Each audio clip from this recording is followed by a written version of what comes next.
안녕하세요. 이정회계법인 허웅회계사입니다. 결산조정 발생주의 우리 마지막 시간인 우리 원가의 재분류 관련해 가지고 강의를 시작하도록 하겠습니다.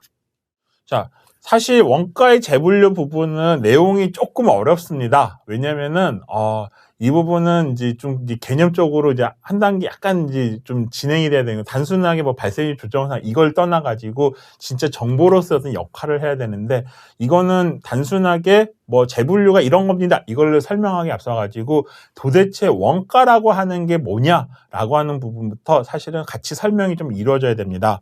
자, 표는 지금 보시는 표 같은 경우는 아마 제가 몇 번 보여드렸던 표예요. 뭐냐면은, 자, 국가가 예산을 집행을 했습니다. 자, 기본적으로 단식부기에 따라 가지고 이제 예산을 집행을 했겠죠. 자, 우리가 이걸 뭘로 바뀌었어요? 그렇죠. 복식부기로 이제 바꾸는 상황이 발생합니다. 복식부기가 뭐였어요? 그렇죠. 돈을 썼는데 언제 썼냐? 지금 내가 효익을 위해 썼는지, 그럼 비용이라 그랬죠. 미래의 효익을 위해 썼는지, 그럼 자산이라고 했습니다. 과거의 효익을 위해 썼는지, 그럼 부채 감소가 돼요. 그거를 자연스럽게 확정을 하려면은 현재 효익이라는 건 결국 현재 세대 효과로 나올 수 있고요. 미래라는 얘기는 미래 세대 효과, 그 다음에 과거는 과거 세대로 표시를 할 수 있습니다. 이 현재 세대 효과 부분이 바로 정책 사업의 원가가 되는 거예요. 그러니까 국가가 돈을 썼다 그래가지고 모두 다 현재 세대에 대한 영향을 미친 건 아니란 얘기예요. 돈 자체는 지금 돈을 썼지만 그걸 따지면은 지금 세대에 영향을 미쳤다라고 하는 부분만 원가라고 하는 거고요. 왜냐면 이 원가를 근간으로 해서 궁극적으로 세금 뭐예요? 지금 세대들로부터 세금을 걷는 거잖아요. 그렇죠? 그거하고 매치가 되는 상황이 발생합니다. 미래 세대에 돈을 썼다라고 하는 거는 뭐예요? 지금 효과가 있는 게 아니라 미래 효과가 있는 거죠. 결국 국가가 자산을 취득하는 거와 관련이 되는 거고, 과거 세대 효과라고 하는 거는 과거에 누렸었던 거에 대해서 부채가 생겼을 거예요. 그거를 갚아가는 과정하고 똑같습니다. 따라서 우리가 단순하게 예산의 집행이라고 하는 단식부기 자체가 뭘로 바뀐 거예요? 세대별 효과에 따라서 복식부기로 바뀌어지면서 세대별 효과로 나눠지는 과정. 이게 일단 첫 번째 과정인 거예요. 두 번째는 돈을 집행했습니다. 현금주의에 따라서 국가가 현재 돈을 집행한 게 그러면 전부 다 국민한테 혜택이 돌아간 거냐? 그건 또 아니라는 얘기예요. 뭐예요? 예를 들어서 돈이 나갔는데 보조금이 집행이 됐다. 그럼 보조금은 전부 다 국민한테 진짜 혜택이 돌아가는 게 맞습니다. 그런데 융자금을 줬다라고 하는 건 뭐예요? 그렇죠. 나중에 어차피 돌려받을 거잖아요. 그럼 그 빌려준 돈 자체가 국민한테 혜택이 돌아간 게 결코 아닙니다. 뭐가 혜택이 돌아간 거예요? 정책적으로 낮은 이자를 빌려줬을 때, 즉 그 국민이 일반 시장에서 돈을 빌렸다 그러면은 아마 좀 높은 이자로 돈을 빌렸을 텐데 정부가 낮은 이자를 정책적으로 빌려준 것밖에 안 해요. 그럼 그 이자율의 차이가 발생하는 거고, 그 이자율의 차이가 결국은 실질적으로 국민한테 혜택이 돌아간 거고요. 이거를 이제 좀 더 어려운 용어로 융자 보조 원가라고 하는 걸로 이제 산출이 되는 과정입니다. 자, 공항도 마찬가지예요. 저 공항 짓는데 우리 전 시간에도 말씀드렸지만은 엄청나게 큰 돈이 들어갑니다. 지금 그냥 다 소비해서 없어질 수도 있지만은 공항을 지음으로 인해 가지고 지금 세대도 혜택을 받을 수 있고 미래 세대도 혜택을 받을 수도 있어요. 그 얘기는 뭐예요? 이제 공항이 일정 기간 동안 계속 유지되면서 매년 발생하는 효과, 그것만큼이 이제 지금 세대에 영향을 미치고 이제 순서대로 미래 세대에 영향을 미치겠죠. 그걸 뭐라고 하면은 감가상각비 부분만큼이 현재 세대에 영향을 미치게 되는 상황이 발생합니다. 즉, 우리가 현금주의는 국가가 그냥 돈을 썼다라고 하는 것만 증명을 할 수 있지만 실질적으로 국민이 느끼는 혜택이라고 하는 거는 보조금은 그 돈의 전액, 저리의 융자금은 이자율의 차이. 예를 들어서 뭐 사회기반 시설이나 일반 유연상 같은 경우는 감가상각비에 해당되는 부분, 이것만 산출하는 게 진정 의미의 발생주의 원가가 되는 거예요. 그러면 얘를 합치면은 결과적으로 국가에서 원가라고 하는 게 뭐냐? 자, 현재 세대의 국민들에게, 미래도 아니고 과거도 아닌 현재 세대의 국민들에게 뭐예요? 어떠한 정책적 효과를 끼쳤는지에 대한 정보라는 측면에서 원가가 중요합니다. 많은 사람들이 뭐 국가에서 세출한 거나 원가나 똑같은 거 아니냐. 뭐 이래는 돈 쓴 거고 저래 돈 쓴 건데. 근데 그렇게 따지면 똑같아 보일 수도 있지만은 그런 경우도 있고요. 아까 전에 보조금은 그런다 그랬죠. 근데 그게 다가 아니란 얘기예요. 엄밀히 맞으면 원가라고 하는 거는 국가가 돈 쓴 관점에서 그런 거고 실제 누가 혜택을 받았냐. 미래 세대도 아니고 과거 세대도 아닌 현재 세대 국민이 직접적으로 혜택을 받은 부분 그것만큼만 원가로 인식을 해야 되는 거고 궁극적으로 그거를 근간으로 해가지고 세금을 징수를 해야 되는 게 논리적으로 맞다라는 측면에서 이 프로그램 원가라고 하는 개념은 되게 중요한 상황이 됩니다. 자, 우리가 원가를 얘기를 많이 하는데 사실 원가는 일반 기업에서도 원가란 말을 많이 쓰죠. 그렇죠? 기업에서 원가는 못 가요, 보통. 하다못해 여러분, 중국집에서 짜장면 먹을 때도, 짜장면 맛있는 거 먹으면 무슨 생각이 들어요? 도대체 이거에 대한 원가는 도대체 얼마지? 일반 기업에서는요, 원가라고 하는 건 어떤 제품에 구성되어 있는 거. 그래서 궁극적으로 그에 대해 가격을 형성하는 근간이 되고요. 그 다음에 그걸 통해서 이제 수익을 발생시키는 근간이 됩니다. 그런데 정부에서 원가라고 하는 건 뭐겠어요? 그래서 말씀드리지만은 지금 세대 국민들, 결국 지금 세대 국민들이 국가한테 세금을 낼 거 아니에요. 세금을 내는 재원에 대한 대가로서 결과적으로 국가에 그러면 정책을 펼쳐야 되는데 어떤 정책이냐? 그러면은 지금 세대에 영향을 미치는 정책이 한 부분을 산출하는 거를 원가라고 보시면 됩니다. 이 과정이 사실은 좀 많이 복잡을 해요. 보면은 우리가 이제 세입 세출이라고 하는 거는 실적이 발생을 합니다. 근데 이 중에서 세입 중에서 이제 수익을 발라내야 되고요. 세출 중에서 비용을 발라내야 되겠죠. 왜? 세입 중에서 수익이 아닌 건 자산 부채와 관련되잖아요. 세출 중에서 비용이 아닌 것도 역시 자산 부채와 관련이 되죠. 수익 부분과 비용 부분으로 구분하게 되고요. 수익은 다시 비교환 수익과 교환 수익, 즉 직접적인 대가로 교환하면서 발생하지 않는 수익과 직접적인 대가로 교환하면서 발생하는 수익으로 구분한다 그랬죠. 우리 이번에 국가회계 이론 기초에서 처음에 공부했었던 거에 보면 나오잖아요. 아르바이트 수입은 전형적으로 교환 수익이고요. 엄마한테 용돈 받는 건 뭐라 그랬어요? 비교환 수익이라고 했죠. 비교환 수익은 비교환 수익 중 한 곳으로 꽂히게 되고요. 이 교환 수익은 다시 두 가지로 나눕니다. 실질적으로 국가 정책을 펼치는 정책하고 직접적으로 관련되어 있는 수익도 있을 수 있고요. 그렇지 않고 그냥 일반적으로 크게 발생한 수익, 뭐 예를 들어 이자 수익이라던가 자산을 처분해 발생한 수익 같은 경우는 특정 어떤 정책 사업하고 하나씩 연결되는 게 아닙니다. 그런 건 이제 비배분 수익이라고 해서 비배분 수익도 그냥 그대로 가고요. 프로그램 수익은 나중에 다른 거 합쳐집니다. 자, 비용부터 비용 볼게요. 비용은 역시 비배분 비용과 배분 비용으로 나눠집니다. 비배분 비용은 뭐냐면은 어떤 거 하나에 딱 직접적 연관이 되는 게 아니고요. 예를 들어서 뭐 이자 비용이라던가 뭐 자산을 처분하면서 발생하는 손실이라던가 이런 것들은 전반적으로 미치는 비용이거든요. 이건 따로 떼고요. 이 배분 비용은 다시 프로그램별로 정책 사업별로 직접비 부분하고요. 행정 운영 이게 두 개 합쳐가지고 뭐라 그러냐면 행정 운영성 경비라고 합니다.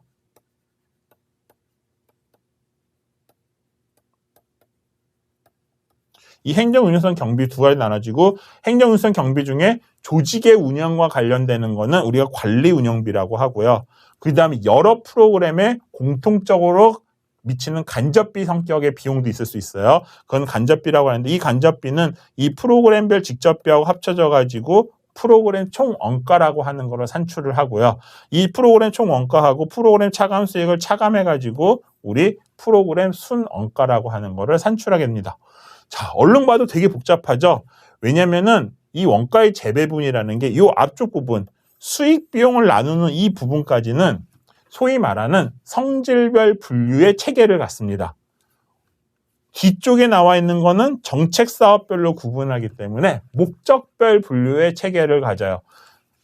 성질별, 목적별 어서 들어봤죠?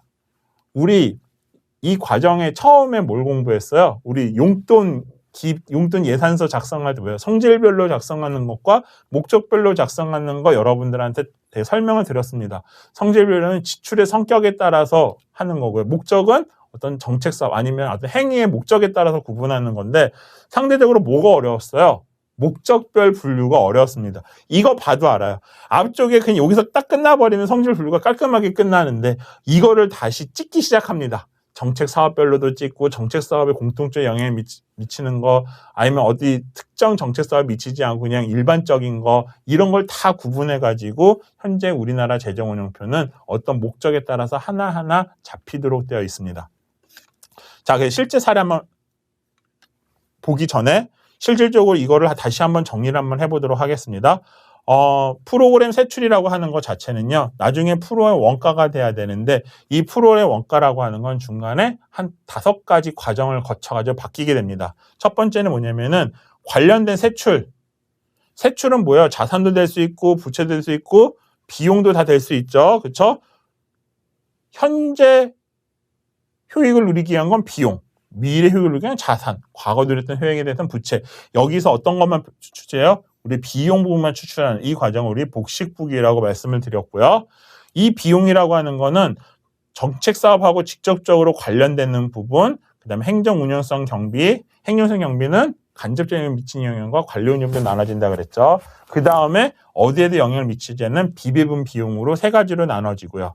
행정운영성 경비라고 하는 거는 여러 프로그램에 동시에 영향을 미치는 간접비 성격인 간접 원가 부분과 조직의 운영과 관련한 관리 운영비로 나눠지고, 이것까지만 하고 끝나는 게 아니라 이제 발생지 조정을 해야 되겠죠. 그래서 감가상각비라든가 기간손익이라든가 평가손익이라든가 이런 부분을 조정을 하고요. 마지막에는 우리 프로그램 수익이 발생하는 부분, 어떤 정책 사업은요, 그 정책 사업을 수행하는 과정에서 직접적인 수익이 발생하는 정책 사업들이 있습니다. 뭐 양곡관리라든가, 그 다음에 뭐 국립대학교 운영과 관련한 거라던가 아니면은 여권 발행과 관련한 부분이라던가, 우리 다음에 사례 공부하게 될 경찰청 같은 경우도 경찰병원 운영은 이제 전체적인 원가겠지만 경찰병원 운영하면서 일부 수익이 조금 발생할 수 있거든요. 그런 경우에는 프로그램 수익이 발생하기도 합니다. 그거를 차감해 가지고 결국적으로 프로그램 원가나 그다음에 재정비 항목을 산출을 해요.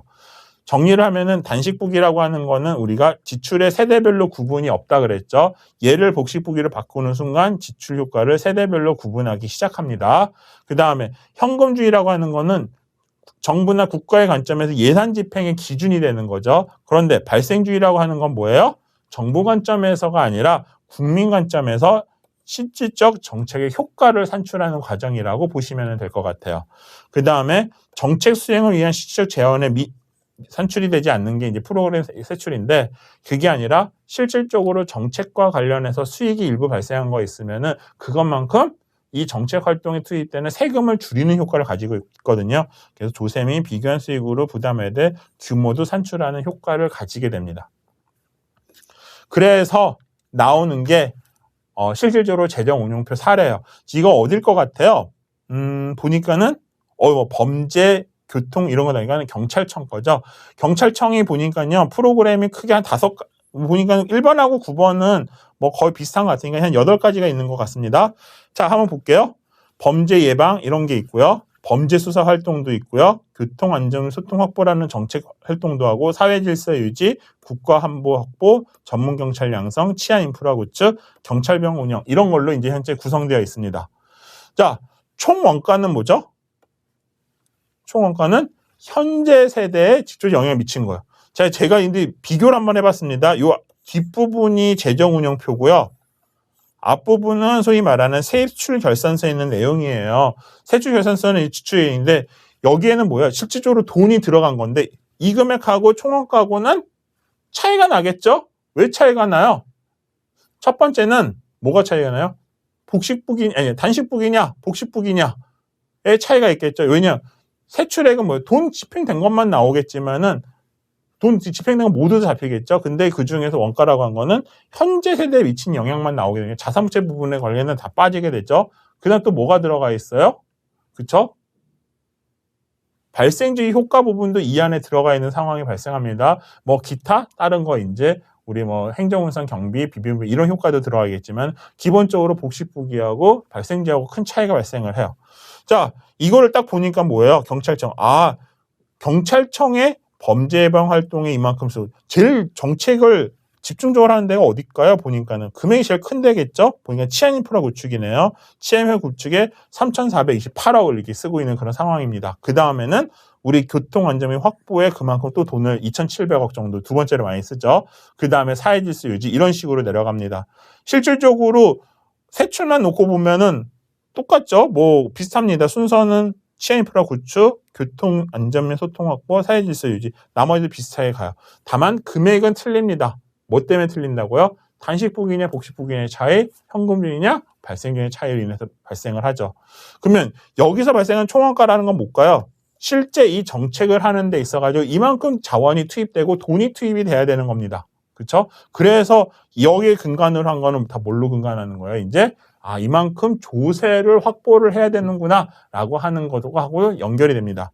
다만 경찰병원 운영을 한번 볼게요. 경찰병원 운영할 때 원가는 총 얼마 들어가요? 700억 정도가 들어갑니다. 그런데 경찰병원 운영을 하면요. 완전히 공짜로 안 해준다는 얘기예요. 약간의 수익을 얻으면서 그 환자들한테서 수익을 얻으면서 이제 치료를 해주는데 직접적으로 들어간 수익이 한 325억 정도 번 돈이 있습니다. 그러면 경찰병원을 운영하는 총원가에 의미하는 게 뭐야? 경찰병원 의미하는 때 들어간 금액이 700억이지만 실제 조세로서는 얼마만 더 확보하면 돼요? 요걸 차감한 375억만 확보를 하면 경찰병원을 운영할 수 있다는 얘기예요. 나머지 차이는 뭐기 때문에 경찰병원 정책을 수행하는 데 있어가지고 직접적으로 발생한 수익은 그만큼 조세를 줄일 수 있잖아요. 만약에 우리가 정책마다 이 수익이 만약에 다 많이 발생한다 그러면은 그만큼 조세가 계속해서 줄어드는 상황이 발생을 할 겁니다. 그렇죠? 그래서 프로그램 우리가 총원가라고 하는 거는 실제 그 정책을 펼치는 데 있어서 들어가야 되는 총 재원, 아니 총 자산의 소비액, 이거는 재원의 소비액 이렇게 보시면 될 것 같고요. 순원가라고 하는 거는 그 중에서 우리가 조세로 얼마를 확보를 해야 되는지 나오는 게 순원가다라고 보시면 될 것 같아요. 자, 우리 다음 페이지는 똑같은 내용인데 이거는 이제 성질별 재정 운용표입니다. 성질별 뭐였어요? 그냥 원가를 그 어떤 사업별로 구분하는 게 아니라 그 항목들 보시면 다 뭐예요? 돈 쓴 성격에 따라서 구분을 했죠. 이 성질별 재정 운용표는요, 참고 목적으로 우리 필수 보충 정보에 어떤 표시를 하게 됩니다. 그렇지만 주된 재무제표는 뭐가 돼요? 바로 전에 공부했었던 이런 목적별, 기능별로 표시가 되어 있는 재정 운용표가 중요한 것 같습니다. 그래서 이런 부처별로 이 총원가 뒤에 이제 관리 운영비, 비용 비용 다 합쳐질 텐데 다 합쳐진 숫자는 뭘 의미할까요? 마지막에 이제 재정 운영 결과라는 이 재정 운영 결과라고 하는 거는 그렇죠. 이 조직을 운영하는 데 있어 가지고 세금이 얼마를 필요하는지 나타내는 게 재정 운영 결과라고 할 수 있겠습니다. 자, 여기까지가 우리 이제 원가의 재분류 과정인 거고요. 이 원가의 재분류 과정이 어려운 이유는 뭐라고요? 그렇죠. 우리 성질별을 목적별로 바꾸려면 여러 가지 과정이 필요해요. 특히 더 중요한 건 뭐냐면은 우리 이제 원가라고 하는 게 뚝 떨어진 게 아니라 결국 프로그램 세출, 프로그램 예결산 제도서부터 시작한 거가 맞습니다. 근데 프로그램 예결산을 그대로 쓰는 건 아니죠. 단식부기, 복식부기도 바꿔줘야 되는 상황도 발생하고요. 그다음에 현금주의 발생주의도 바꿔줘야 되는 상황도 발생을 하고, 그다음에 일정 부분은 관리 운영비, 프로그램 정책사업별 원가, 그 다음에 행정운영 경비, 비용비용 나눠지면서 이 행정성 경비는 다시 간접 원가하고 관리 운영비를 나누는 과정도 해야 되고, 그 다음에 우리가 세출결산서에는 세입의 개념이 들어가 있지 않거든요. 근데 세출결산서에는 결국 그러면 세출결산서가 전부 다 조세로 투입이 되느냐? 그건 아니란 얘기죠.